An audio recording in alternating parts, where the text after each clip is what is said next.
Assalamualaikum, selamat malam. Salam kenal dengan saya Dr. Anissa, spesialis penyakit dalam. Malam ini kita akan membicarakan lagi mengenai obrolan penyakit-penyakit yang sering kita jumpai pada kasus-kasus penyakit dalam. Malam ini kita ngobrol-ngobrol tentang penyakit GERD ya. Apakah GERD itu singkatan dari gastroesophageal reflux disease? Apa yang dimaksud dengan gastroesophageal reflux disease adalah suatu turunnya tonus atau lemahnya katup esofagus bagian bawah atau kita sebut sebagai lower esophagus sphincter karena menjadi cenderung longgar karena pola makan yang kurang baik atau memang karena kelainan anatomi. Namun dari pengalaman saya selama saya berpraktik lebih banyak hal tersebut diakibatkan oleh gaya hidup atau pola makan yang salah. Akibatnya terjadi longgarnya atau turunnya sphincter tonus secara fungsional, di mana anatomisnya sesungguhnya baik, namun karena pola makan dan lifestyle yang kurang baik, maka menyebabkan terjadi penurunan fungsi sehingga kita sebut sebagai gangguan fungsional. Dan mengakibatkan asam lambung akan naik dari lambung ke esofagus atau kerongkongan yang kita sebut sebagai reflux, sehingga kita katakan sebagai penyakit reflux atau naiknya asam lambung dan isi lambung dari lambung naik ke kerongkongan dan menyebabkan gejala-gejala yang akan kita bahas. Pasien-pasien yang datang dengan keluhan gejala GERD biasanya datang dengan keluhan rasa yang tidak enak di dada. Jadi gejala itu khas. Jadi memang kadang pasien-pasien tersebut merasa apakah saya sakit jantung dok, apakah saya mengalami kelainan jantung atau sebagainya karena memang dirasakan rasa yang tidak nyaman di dada. Juga ada rasa panas di dada dan kadang mereka memang bisa mendeskripsikan atau menggambarkan rasa panas tersebut merasa seperti naik dan mulutnya terasa asam atau pahit. Dan ada juga pasien-pasien yang terus-terusan mengalami batuk kering yang kronik ya, atau mengalami serangan yang didiagnosis sebagai asma. Padahal mungkin saja gejala-gejala tersebut merupakan gejala yang dari GERD tersebut ya, atau naiknya asam lambung dan konten atau isi lambung ke kerongkongan sehingga merangsang terjadinya refleks batuk, bahkan bisa merangsang terjadinya bronkokonstriksi atau penyempitan dari saluran nafas yang didiagnosis sebagai asma yang kronik. Padahal bisa dipresipitasi asma tersebut atau bisa dipicu oleh adanya GERD tersebut, sehingga memang keluhan asma dan GERD itu berhubungan dan bisa saling mempengaruhi ya. Sebaliknya, pasien-pasien yang memang mengalami asma juga asam lambungnya bisa naik. Tapi yang akan kita bahas atau fokus adalah bagaimana pasien-pasien yang datang dengan keluhan yang tidak khas. Jadi mereka mungkin tidak tahu bahwa ini sesungguhnya adalah penyakit GERD atau naiknya asam lambung ke kerongkongan atau ke esofagus karena katup yang tidak berfungsi secara baik, sebaik fungsional maupun anatomis. Dan bukan karena adanya penyakit-penyakit yang dikhawatirkan tersebut seperti batuk yang dikiranya infeksi atau asma yang ditakutkan memang kena asma yang memberat ya.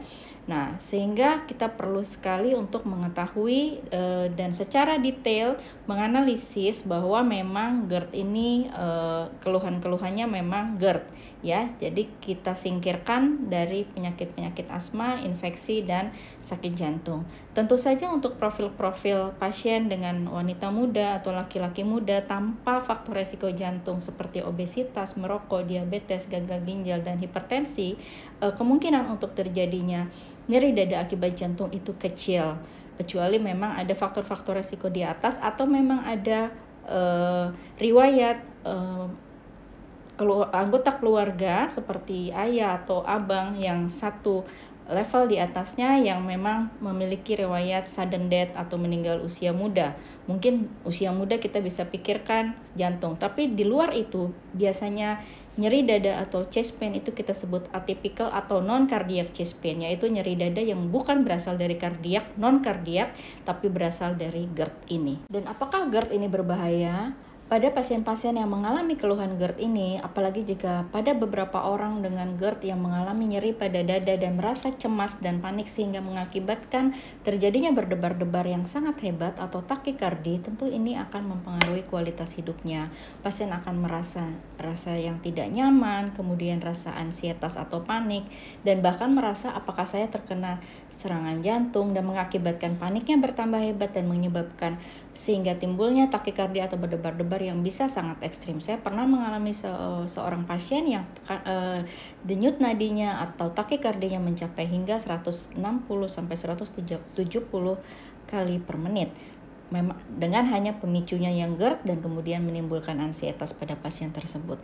Tentu saja hal ini akan menurunkan kualitas hidup pasien dengan rasa yang tidak nyaman, makan juga tidak terasa enak, dan adanya nafas yang kurang luas atau kurang nyaman. Nah, sekarang kita akan membahas faktor-faktor apa sajakah yang dapat meningkatkan resiko terjadinya GERD. Khususnya saya akan membahas sekitar lebih dari 60 atau 70% kasus GERD terjadi pada fungsional, yaitu bukan karena anatomis akibat kelainan anatomi atau bentuk dari katup sphincter lower esophagus atau esophagus bawah tersebut, tapi karena adanya sebenarnya anatomisnya normal tapi karena gangguan fungsi. Kenapa? Karena mungkin pola hidup yang salah. Nah, kita akan lihat faktor apa yang meningkatkan terjadinya GERD fungsional tersebut. Satu adalah posisi setelah yang dikatakan setelah makan langsung tidur, karena adanya suatu gravitasi di mana saat setelah makan 2 jam maka isi dari lambung masih didapati di dalam lambung tersebut sampai kira-kira 2-3 jam, sehingga dianjurkan agar selalu pada posisi tegak atau duduk ya, dan jangan posisi berbaring, karena kita ketahui jika posisi berbaring maka memudahkan untuk isi cairan atau makanan tersebut untuk naik ke atas kerongkongan, sehingga disarankan jika Anda ingin tidur atau ingin posisi berbaring maka tunggulah minimal 1-2 jam, lebih baik lagi 2-3 jam. Faktor kedua adalah kegemukan atau obesitas. Pasien-pasien dengan obesitas tentu adanya penekanan lemak pada abdomen sehingga juga menekan isi dari lambung dan memudahkan untuk terjadinya GERD tersebut. Kemudian merokok juga menurut penelitian juga akan menurunkan tonus dari LES atau lower esophagus sphincter atau sphincter esophagus bawah tersebut. Kalau tonusnya akan berkurang atau kekuatan dari sphincter itu berkurang akibat merokok, tentu akan mudah untuk naiknya asam lambung, naik ke atas kerongkongan atau reflux tersebut. Kemudian adalah stres juga bisa meningkatkan asam lambung yang terjadinya GERD, dan diet yang salah. Diet apa saja yang salah? Yaitu makanan atau minuman yang dapat meningkatkan GERD atau dari iritasi lambung, yaitu makanan yang berlemak, makanan yang banyak mengandung minyak atau berlemak, atau goreng-gorengan yang banyak mengandung fat tersebut atau lemak tersebut akan menurunkan dari tonus esophagus sphincter bawah tersebut, sehingga juga memudahkan terjadinya GERD. Merokok juga juga akan menurunkan, tadi sudah saya jelaskan, dan makanan yang mengandung gas atau lebih tepatnya adalah minuman bersoda yang berkarbonasi juga akan menurunkan fungsi atau tonus dari LES tersebut ya, katup dari sphincter esophagus tersebut.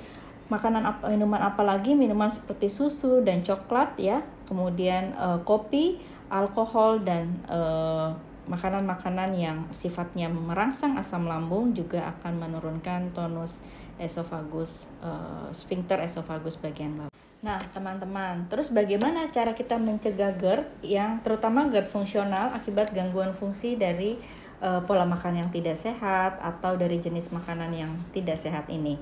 Jadi bukan dari kelainan anatomisnya ya. Jika dari kelainan anatomis tentu kita membutuhkan terapi surgical atau operatif.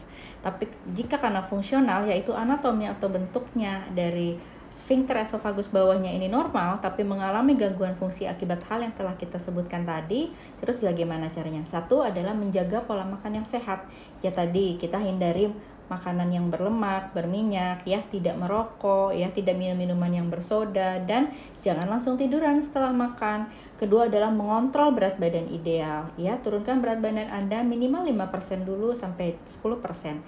Bagaimana aturannya menurunkan berat badan? Mengganti pola makanan dengan lebih memperbanyak sayur-sayuran dan ikan, dan mengurangi daging sapi atau yang mengandung lemak, dan mengurangi garam juga, ya.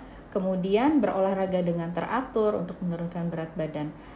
Maksimal penurunan berat badan adalah sekitar 2-4 kilo per bulan ya. Jadi jangan juga terlalu cepat. Kemudian setelah berhenti merokok juga kita harus memperhatikan jenis-jenis makanan yang masuk ke dalam tubuh kita. Nah, Sedikit untuk notes bahwa perdarahan pada lambung juga bisa diakibatkan oleh makanan yang pedas, kemudian banyak meminum atau memakan jamu-jamuan yang akhir-akhir ini sering menjadi tren dengan alasan untuk meningkatkan sistem imun. Namun sayangnya jamu-jamuan atau yang kita sebut empon-empon seperti kunyit, jahe, atau lemon untuk vitamin C secara berlebihan, jika dikonsumsi secara berlebihan dapat meningkatkan asam lambung yang sangat tinggi, bahkan bisa mengakibatkan perdarahan. Sedikit ini tambahan untuk gastritis atau kelainan yang mungkin juga terkait dengan GERD, walaupun untuk berkaitan namun sedikit berbeda untuk patogenesisnya. Sampai jumpa, itu adalah teaser untuk berikutnya, materi berikutnya. Sampai jumpa pada obrol-obrol berikutnya tentang kesehatan. Selamat malam, assalamualaikum.